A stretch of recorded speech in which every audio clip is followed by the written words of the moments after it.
I bid you all good morning, good evening, and good night, wherever you'll be watching this transmission. It is I, Mike Martins. I have a bit of good news. Today I'm going to be working in the garden, so I'll keep you guys up to date on what's happening in the garden. I'm going to be planting a garden this year, and it's going to be a good one. I bought a rototiller, so I'm going to be rototilling, so I'm going to make some videos for you guys, give you guys a little bit of action on what's going on with the personal little garden I got going on. Anyways, here you go, guys. You ready for this one? This is the sign we've been waiting for, and it's from 2 days ago. Number of Chinese buyers in Metro Vancouver's housing market sees nosedive. Confirmation. Roger, Alpha Delta. Got it. Say again. Number of Chinese buyers in Metro Vancouver's housing market sees a nosedive. 10-4. We won our first battle. We haven't won the war, but we won our first battle.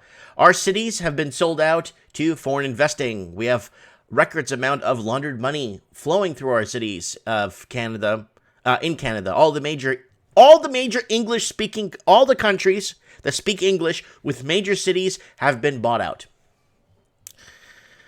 According to the Real Estate Board of Greater Vancouver, home sales in the region were still strong during the first 2 weeks of March 2020, with the impact of COVEY hitting hard and quickly over the second half of the month. But some of the COVEY-related impacts were felt even weeks earlier, based on RE/MAX's account of Metro Vancouver's housing market in a blog post last week. So RE/MAX is weighing on this. Wow, organized real estate. The real estate brokerage says the local market did not see its typical Lunar New Year uptick due to the growing crisis. So Lunar New Year, the Chinese New Year, people come in and start buying properties and stuff. It's like good luck and stuff.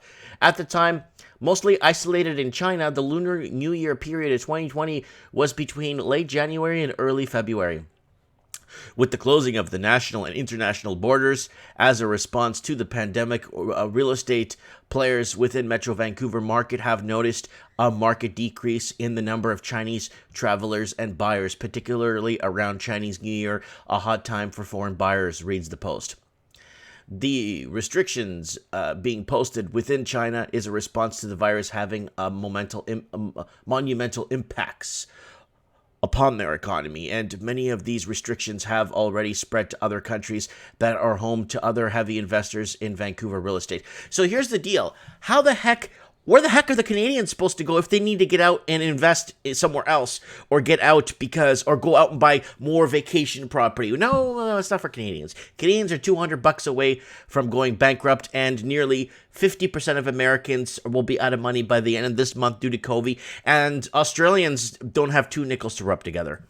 And New Zealanders are even worse. They're completely bought out of their entire market. The COVEY has had a broad impact on all sectors of the economy ever since it evolved into a pandemic last month. It should have been a pandemic at the end of December, but hey, who's counting, right? And the real estate sector is no exception. With government officials, real estate regulatory bureaus, and real estate brokerages calling for temporary suspension to face-to-face business, including open houses, to allow physical distancing and self-isolation to be practiced. Overall sales volume for later half of March noticeably dropped. But there's a lot of people that in China that own property in Canada that have never been to Canada. Somebody emailed me who lived in Hong Kong but now is living abroad in Japan, but he's going back to Hong Kong when the riots are over. And he told me that he owns 3 condos in Vancouver and 1 condo in Toronto, and he's never been to Canada. And they're empty. He's just not going to bother with tenants, right? So there's a lot of people like that. Like that story I told you about that guy that's got 200 empty condos in Canada and has never been to Canada ever in his life. Over the past 10 business days of March, total daily home sales of the region averaged 138 units. This drops to the average of 93 unit sales over the last 10 business days over the month. RE/MAX suggests that the lowered available supply in the market as a result of the COVEY could potentially cause prices to increase, particularly in condominium market, which is the segment of local housing market that is the most unbalanced. So RE/MAX suggests that That's the lowered available supply in the markets as a result of the COVEY could potentially cause price increase. What? Condos. What are the cheapest? What's the cheapest inventory out there? Condos. What do people usually flock to as first-time home buyers? Condos and semi-detached homes and townhouses. But no, those are like multi-million dollars. That same condo that's going to go up, you could buy that in Miami Beach for 160 grand. Because everything in Canada is a condo. If you go back to my videos, you can see, oh, this is a condo I live in. You look at it, it's like, that's not a condo. That's an apartment complex. While it remains uncertain whether this downward pressure on demand will be enough to soften prices within Vancouver, many are optimistic that any impact will be temporary, continues the Post.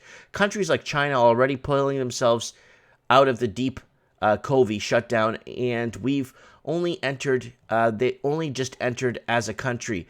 If economic recovery follows the same sharp trajectory, it's possible that foreign investor interest will be directed back towards Vancouver before the close of 2020. But the thing is, why do we want more people owning buildings and leaving them empty? It makes no sense. It's like saying, "Yeah, we sold 50 condos.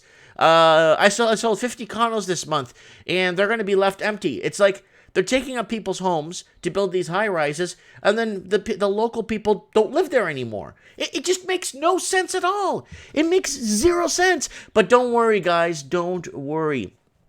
I think there's gonna be a huge recourse where if the COVEY does start subsiding and around the world starts clearing, I hope it clears up. There's too many people dying from this, but if it starts to clear up slowly, it's slowly dissipating and disappearing, you're gonna start to see a mass return of foreign investing because they're gonna want to get out of China after how China downplayed the whole thing and really lied to their people. And remember, China lied, people died, right? Let me know what you guys think in the comments below. They might come back with a vengeance and buy up the rest of the Commonwealth, especially if properties do start to dip and we have a weak dollar, right? We might lose everything else, parks, electric companies, gas companies. We'll start losing the rest of what we have. Public parks, we'll lose everything to the communist Chinese.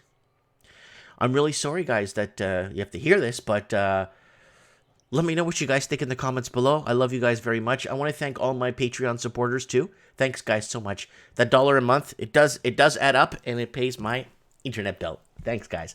Anyways, okay, all right, we'll leave it at that. I'm gonna go do some planting I'm gonna go do some rototilling for the next week and a half. And guys, don't forget to set your reminders to right here, Mike in the Night, guys. Mike in the Night, guys, this Saturday in the Vale of the Night. It's gonna be very interesting. Let me know. Lots of love. Comment below. Thanks, guys.